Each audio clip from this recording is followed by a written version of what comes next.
কবর প্রতিদিন ডাক দিয়ে বলে আনা বাইতুদ দুধ। প্রত্যেকের কবর প্রত্যেককে ডেকে বলে, ও আল্লাহর বান্দা, জানো আমি পোকামাকড়ের ঘর, পোকামাকড়ের ঘর।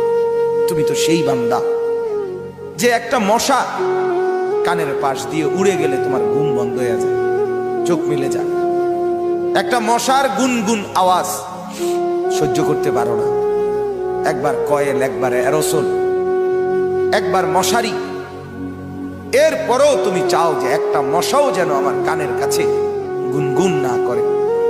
তো 5 ঘন্টার ঘুমের জন্য, 6 ঘন্টার ঘুমের জন্য বান্দা এই যত্ন নিলা, অনন্তকাল কিংবা বছরের পর বছর কবরের যে ঘুম দিবা, পড়ে থাকবা সেই ঘরে, পোকা মাকড়ের ঘর, সেই ঘরে তুমি ঘুমাইবা কেমনে, থাকবা? আমার বাপ, আমি থাকবো কিভাবে?